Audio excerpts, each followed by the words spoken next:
Someone you love was drowning in their own life and you had to choose.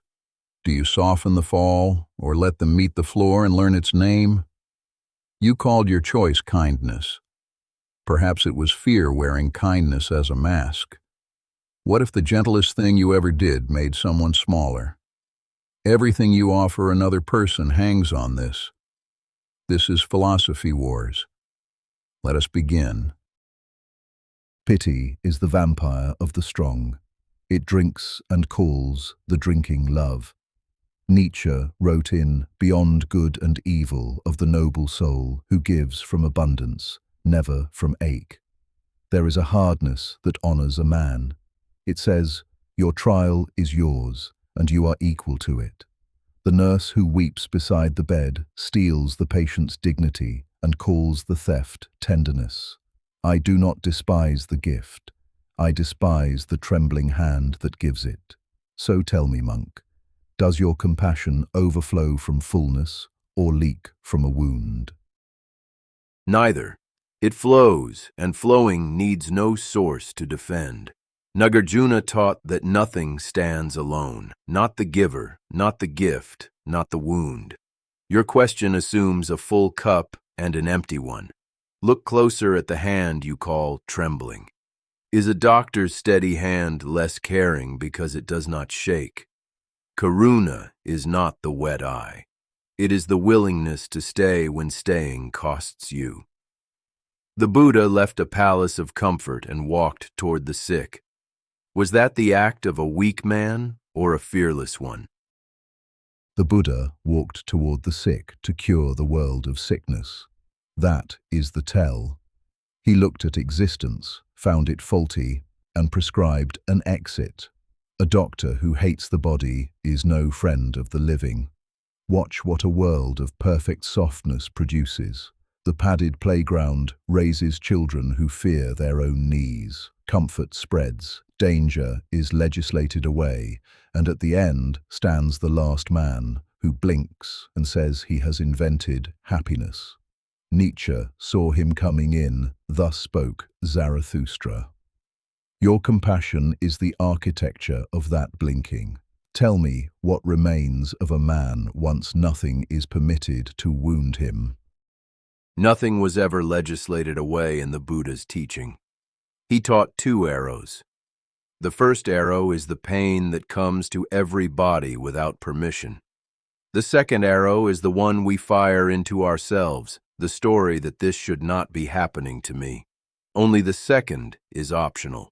Compassion does not pull out the first arrow. It sits beside the one who was struck. Your climber still climbs. He simply climbs, knowing someone waits at the base. Does that knowledge weaken his grip or steady it? A rope does not carry the climber. It only means the fall is not the end of him. A rope, yes.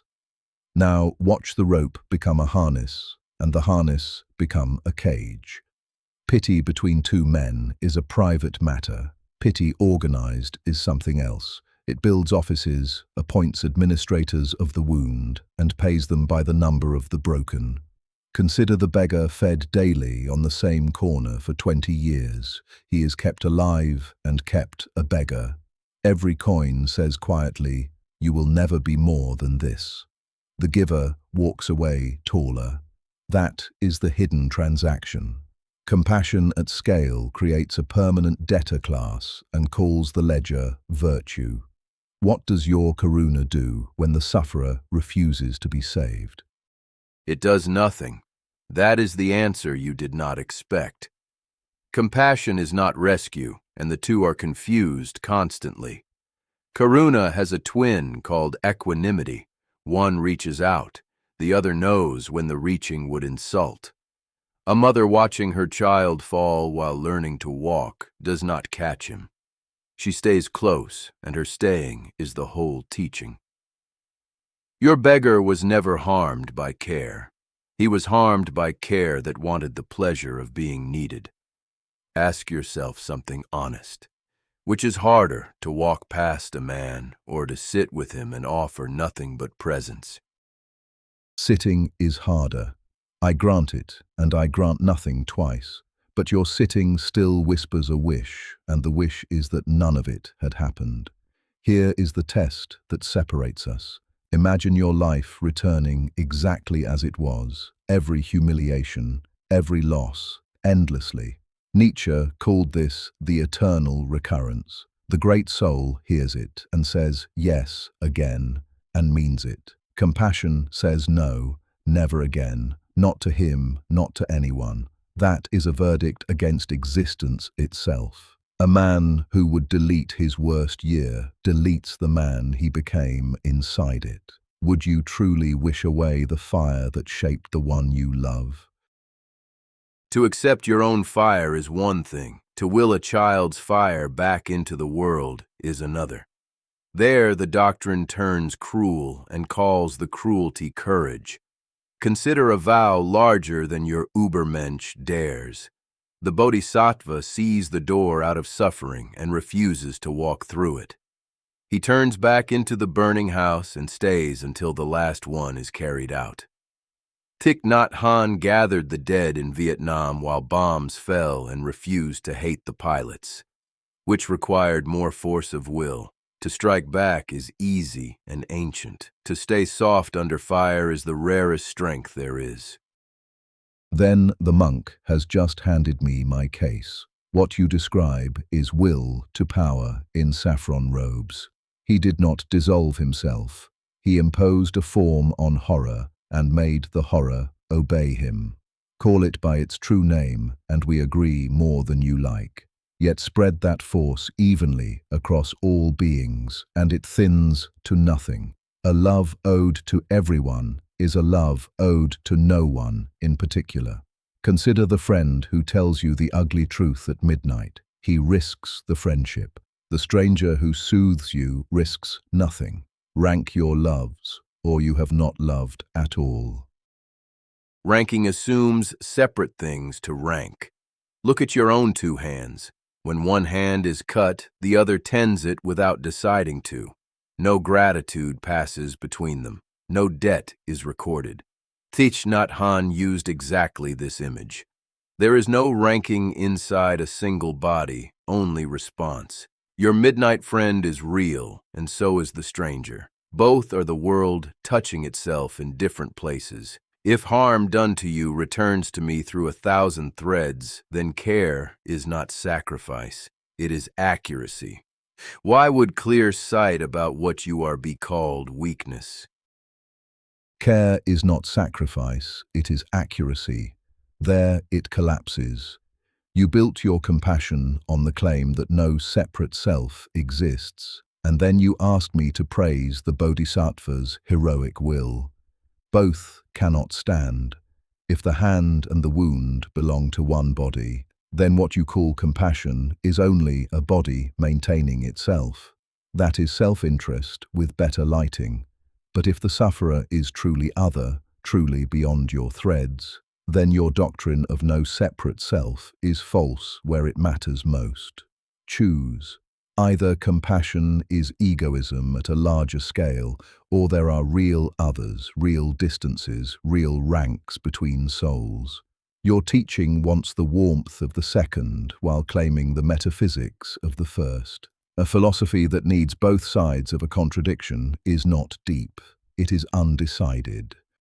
One point of yours cannot bear weight. You said the noble soul gives only from overflow, never from ache. Test it against a real life. Who among us is full on the night the diagnosis arrives?